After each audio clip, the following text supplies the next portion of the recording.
চলুন আজকে একটা গল্প দিয়ে শুরু করা যাক। আমরা একটি নারীর গল্প আজকে শুনে নিই। এক নারী ছিল যার নাম ছিল কিসা গৌতমী, আর তিনি খুব গৌতম বুদ্ধের ভক্ত ছিলেন। একদিন তার জীবনে গভীর অবসাদ নেমে আসে তার সন্তান মৃত্যুর পর। সে ছুটতে ছুটতে চলে যায় গৌতম বুদ্ধের কাছে এবং অবসাদে ক্রন্দনে জড়িয়ে সে নারী গৌতম বুদ্ধকে জিজ্ঞাসা করে, আমি কি করে এই অবসাদ থেকে মুক্তি পাব? শান্ত নয়নে গৌতম বুদ্ধ তাকে উত্তর দেন, তুমি এমন একটি ঘর আমাকে এনে দাও যেখানে কোনো মৃত্যু ঘটেনি।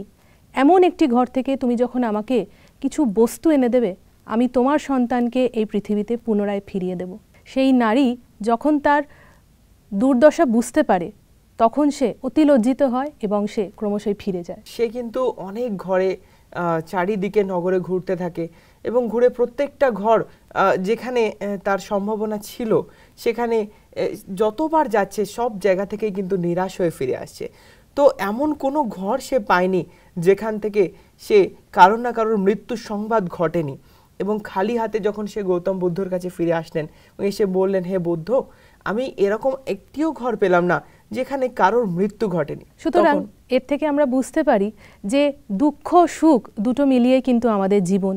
আর আজকে সেই পর্যায়ে নিয়ে আমরা আলোচনা করব যে দুঃখ বা সুখ কোনটাকে জীবনে বেছে নেব বা নির্বাচন করব যাতে আমাদের জীবন সুখ দুঃখ থেকে স্বাধীন হয়ে আমরা সুখে যাপন করতে পারি। একদম। তো চলুন আজকে আমরা সেই সুন্দর অধ্যায় শুরু করি এবং আমাদের অনুষ্ঠানে যাদেরকে আমরা পেয়েছি তারা আমাদের কাছে একটা আদর্শ।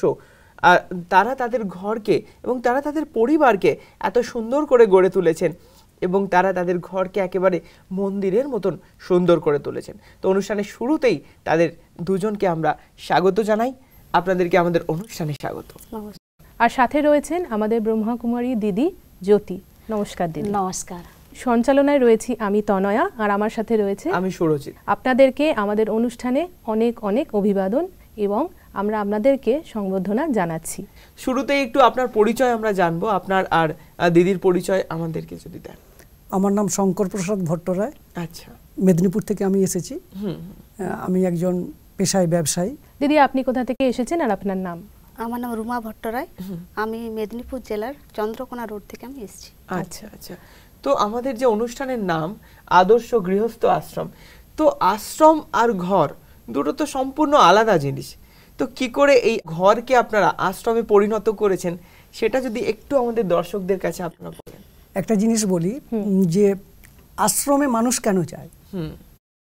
আমাদের জীবনে সবথেকে যেটা মূল্যবান জিনিস অনেকে ভাবে অর্থ, কিন্তু আমি মনে করি না যে অর্থ আমাদের জীবনের সবথেকে মূল্যবান জিনিস হচ্ছে শান্তি। নিশ্চয়ই মানুষ চতুর্দিকে খুঁজে এবং যায় কেন, লাস্ট অফ অল যায় আশ্রমে। যখন গৃহস্থ ধর্ম পালন করতে যে অশান্তির মুখোমুখি হয়, চতুর্দিক থেকে টক্কর হয়, দুঃখ দারিদ্র আসে বা মনোমালিন্য হয়, আর আমি যদি আমার বাড়িটাকে আমার ঘরটাকে যদি শান্তির ভবন করে তুলতে পারি তাহলে তো আর গৃহস্থর আশ্রমের মধ্যে কোনো তফাৎ নেই।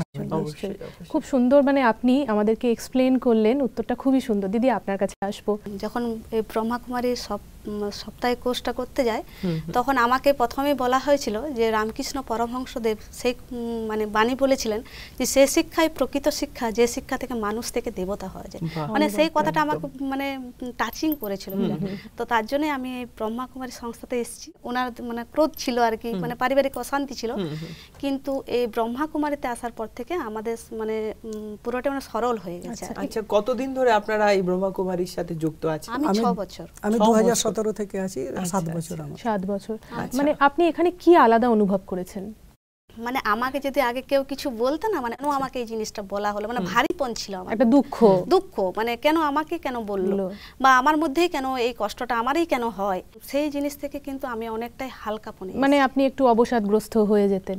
দিদি আপনার কাছে আসি, এই যে এই জ্ঞান আমাদেরকে কি করে যে অবসাদ আজকে লোকের মনে মনে এর থেকে মুক্ত হতে সাহায্য করে? আমাদের মধ্যে এখন প্রত্যেকেই এই যে কলিযুগের অন্তিমে প্রত্যেকেই আমরা কিন্তু ডিপ্রেশনে ভুগছি। প্রত্যেকেই আমরা কি মনে মনে চাই যে সবাই আমাকে একটু ভালোবাসা দিক, সবাই একটু সম্মান দিক, সবাই আমাকে একটু সুখ রাখুক, এটাই আমরা চাই। এই যে চাওয়াতে যখন আমাদের আঘাত লাগে তখনই কিন্তু আমরা ডিপ্রেশনের দিকে, মানে ডিপ্রেশন তখনই হয় যখন আমরা অতিরিক্ত চিন্তা করি। আচ্ছা।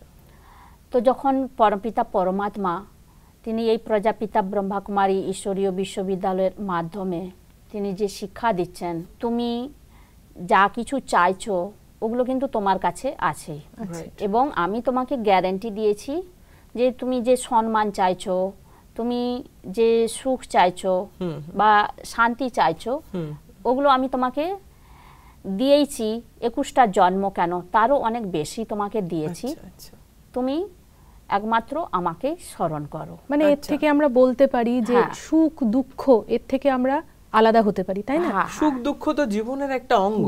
জীবনে সুখ থাকবে, জীবনে দুঃখ থাকবে, আবার জীবনে অবসাদ থাকবে, আবার জীবনে প্রশস্তিও থাকবে। তো এগুলো নিয়েই তো জীবন। জীবনে যদি সবসময় খুব ভালো আছি বা তো ভালো মন্দ যদি না থাকে, যেরকম রাত আছে বলে দিনের মাধুর্য, সেরকম দুঃখ আছে বলেই কিন্তু সুখের মাধুর্য। তো সব সময় কি আমরা সুখে থাকা সম্ভব? না, সবসময় সুখে থাকাও সম্ভব নয়, দুঃখে থাকাও সম্ভব নয়। আপনি যেটা বললেন যে দুঃখ আছে বলে সুখের অনুভূতিটা পাই, রাত আছে বলে দিনের অনুভূতিটা পাই, কিন্তু রাত্রির অন্ধকারটা যখন আসবে, সেটাকে যদি আমি রাত্রির অন্ধকার না ভেবে আমি যদি সুখের অনুভূতিতে কাটাতে পারি, আমি যদি ভাবি এটা দিন, মানে দেখুন আমাদের চিন্তা ভাবনার মধ্যে সবকিছু আছে। নিশ্চয়ই অনেক ক্ষেত্রে দেখা যায় আমি যদি ভাবি এখন আমার গরম ফিল করছে, দেখবেন আপনি গরম লাগবে, যে আমি গরম লাগছে, আমার ঠান্ডা ফিল করছে, সেরকম আমার মনের যে স্থিতি, সেই স্থিতিটাকে যদি আমি সেই লেভেলে রাখতে পারি, তাহলে আমি দুঃখের মধ্যেও আনন্দের মাধ্যমে অতিক্রম করতে পারবো। মানুষের জীবনে সুখ দুঃখ আসবেই, একদম, হ্যাঁ, কিন্তু সেই দুঃখের সময় অতিরিক্ত দুঃখিত হয়ে যাব, মূর্ছিত হয়ে যাব, দুঃখের অনুভব করবো, আর সুখের সময় উল্লাস করবো, সেটা নয়। স্টেবিলিটি যদি থাকে তাহলে আমি দুঃখটাকেও এনজয় করতে পারবো, তাহলে আমি দুঃখটাকে ইজিলি ক্রস করতে পারবো। আমার মনে হয় এর থেকে আমরা একটা শিক্ষা নিচ্ছি, সেটা হচ্ছে যে এই যে এত আকাঙ্ক্ষা আমাদের জীবনে, এটা চাই সেটা চাই, সবসময় সুখটাকেই আমরা চাই, আপনি কি করে বলতে পারেন যে জ্ঞান নিয়ে আপনি দুঃখটাকেও নিজের আপন করে নিয়েছেন? মানে আমি যদি কারোর জন্য খারাপও ভাবি, সেটাও আমার জীবনে খারাপ হয়ে সেটা শতগুণা ফিরে আসবে। তো আমি এটা জানার পরে মানে আমি ভালো ভাবারই চেষ্টা করি, কারণ আমরা সবাই তো ভালো থাকতে চাই। আমি নিজে ভালো থাকলে তবেই আমি অপরকে ভালো রাখতে পারবো।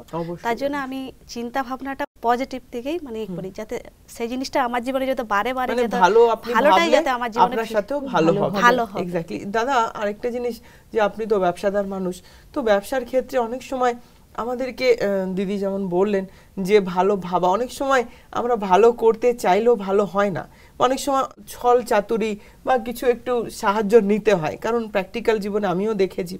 তো সেক্ষেত্রে আপনাদের ব্রহ্মাকুমারীজে কি শিক্ষা দেওয়া হয় যাতে সম্পূর্ণ সত্যতার সাথে জীবন বা আপনার বিজনেসের ক্ষেত্রে আপনি ব্যালেন্স করে চলেন? ব্রহ্মকুমারীতে আসার পরে আমি একটা জিনিস উপলব্ধি করেছি বা আমি একটা জিনিস জেনেছি, যে আমার কিছু নয়, আচ্ছা, আমি সবকিছু বাবার উপর ছেড়ে দিয়েছি। বাবার, দেখুন আমি তন মন ধন বা যে ব্যবসাটা করি, আগে ভাবতাম যে এটা আমার ব্যবসা, এবং ওয়ান্স আপন এ টাইম বিরাট উচ্চাকাঙ্ক্ষা ছিল যে আমাকে পয়সা রোজগার করতে হবে, অর্থের পিছনে ছুটতাম অ্যাকচুয়ালি। তো তাতে দেখতাম যে অর্থ রোজগার করতে যে অনেক অশান্তির মুখোমুখি হতে হয়েছে, কিন্তু এখন চিন্তা করি যে আমার কিছু নয়, সবকিছু বাবার, সবকিছু ঈশ্বরের আমি নিমিত্ত হয়ে কাজ করছি, মানে বাবা মালিক ব্যবসার আর আমি হচ্ছে ম্যানেজার। এটা চিন্তা করি, কারণ আমি ম্যানেজার হলে তো আমার কোনো টেনশন নেই, মালিকের টেনশন তো।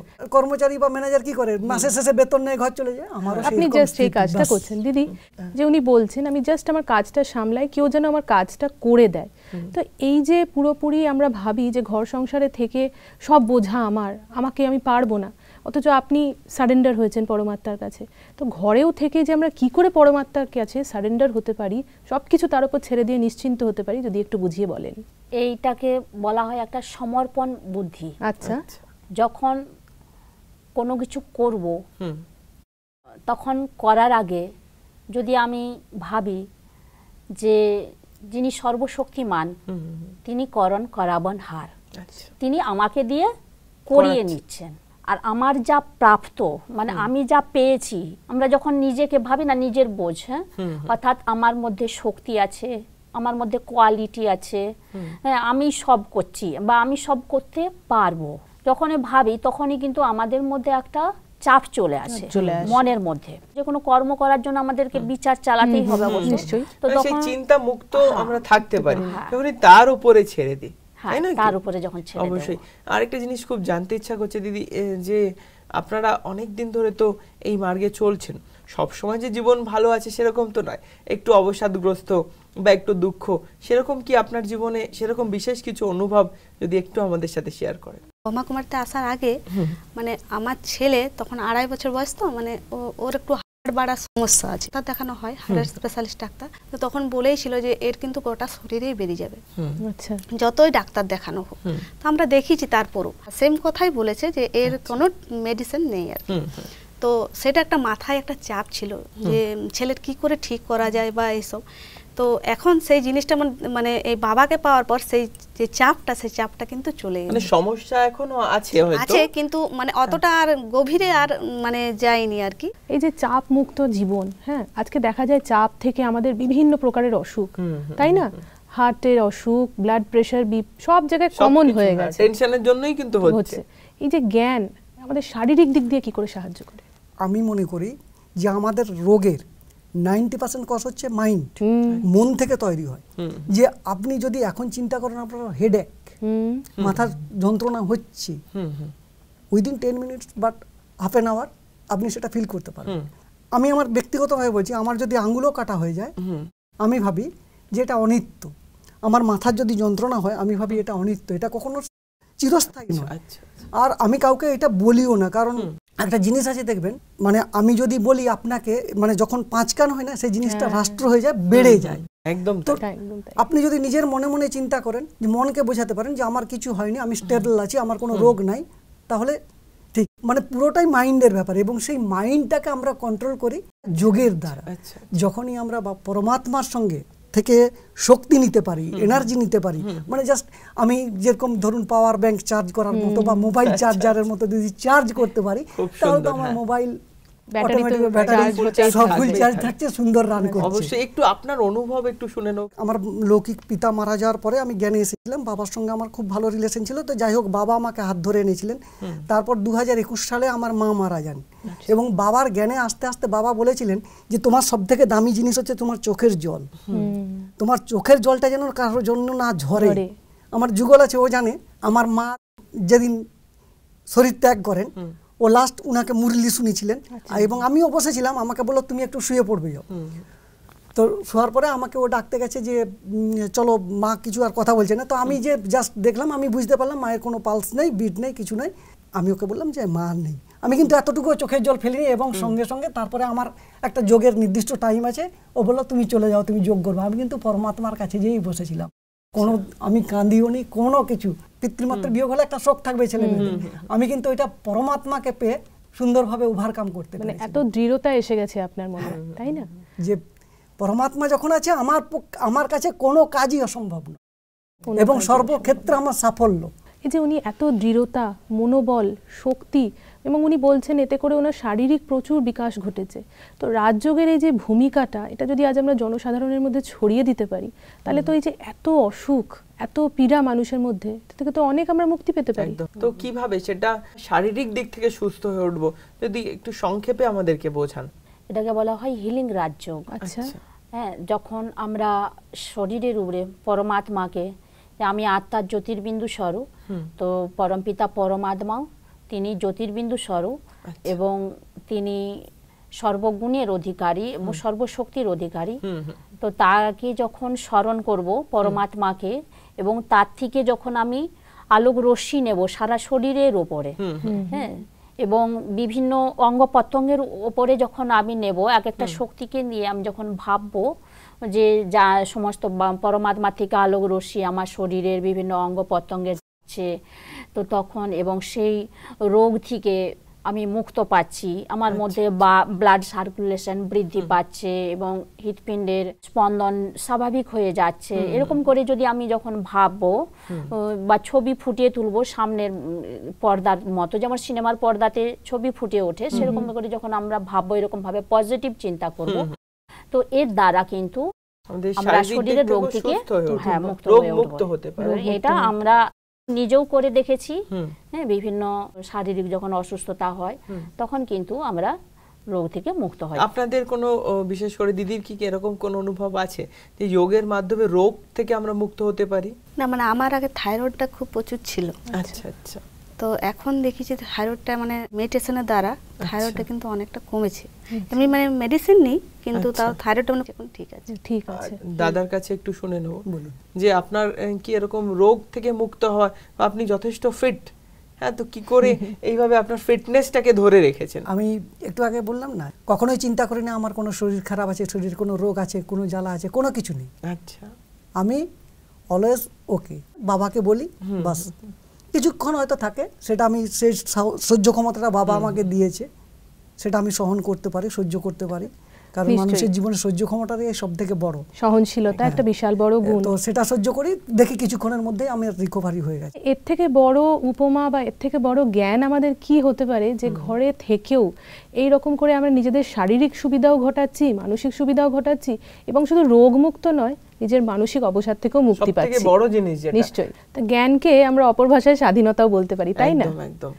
তো সত্যি কি আপনাদের মনে হয় যে আপনারা একটা সময় পরাধীন ছিলেন, এখন স্বাধীন হয়ে উঠেছেন? অবশ্যই। দেখুন, আমি যতদিন না নিজের পরিচয় পেয়েছিলাম ততদিন তো আমি পরাধীনই ছিলাম। তখন তো আমি কি ছিলাম? দেহভানী ছিলাম, আমি শঙ্কর, এইটাই আমি জানতাম। আমি তখন কি ভাবতাম যে এই শরীরটাই আমার সব কিছু। কিন্তু যেদিন আমি প্রথম সেন্টারে যে আমাকে বলেছিল যে তুমি আত্মা, আমার সেদিন শক লেগেছিল যে হ্যাঁ ঠিক বলেছে, আমি তো আত্মা। এই কথাটা আমি কোনো জায়গায় শুনিনি, এবং ভক্তির পথে যেও আমি কোনোদিন শুনিনি যে আমি আত্মা। কিন্তু আমরা মানুষ একবার বলি যে তুমি আত্মা, কখন? যখন কেউ শরীর ছেড়ে চলে যায় তখন আমরা বলি যে এর শরীর থেকে আত্মাটা চলে গেছে। তখন অন্য কিছু বলি না, মারা গেছে বলি না, নিশ্চয়ই বলি আত্মা শরীর ত্যাগ করেছে। আমার বাবার সঙ্গে আমাকে যুক্ত হতে হবে, আমার পিতৃ পরিচয় জানতে হবে, আমার ঘরের ঠিকানা জানতে হবে। দেখুন, আজকে আপনাদের সাথে কথা বলতে বলতে কখন সময় প্রায় শেষের পর্যায়ে এসে গেছে। আরো আলোচনা, আরো শুনতে ইচ্ছা করছে, এত ভালো ভালো অনুভব আপনাদের, কিন্তু সময় আজকে বাদ মানছে। আর আমাদের অনুষ্ঠানেও আসার জন্য আপনাদের সকলকে অসংখ্য ধন্যবাদ। নমস্কার। তো আজকে বেশ কিছু বিষয় আমরা যেটা বুঝলাম যে আমরা মানসিকভাবে তখনই সুস্থ থাকতে পারবো যখন আমরা সেই পরমাত্মার সাথে যুক্ত হতে পারবো, এবং এই জ্ঞানই একমাত্র পথ যা আমাদেরকে আসল অবসাদমুক্ত জীবন সঠিকভাবে দিতে পারে। বন্ধনে থেকে জীবন বাঁচার আসলে বোধহয় কোনো স্বাধীন নেই। তাই স্বাধীনভাবে বাঁচুন, উন্মুক্তভাবে বাঁচুন, হাসি খুশিভাবে বাঁচুন। আর জ্ঞান হচ্ছে সেই আলো যা আমাদেরকে স্বাধীনতা এনে দেবে, যা আমাদের সমস্ত বন্ধন থেকে মুক্ত করে দেবে, এবং যা আমাদের জীবনকে সেই সুন্দর আদর্শ জীবনে পরিণত করবে। এই মনোকামনা নিয়ে আজকের অনুষ্ঠান এখানেই শেষ করছি। দেখা হবে আগামী এপিসোডে। নমস্কার।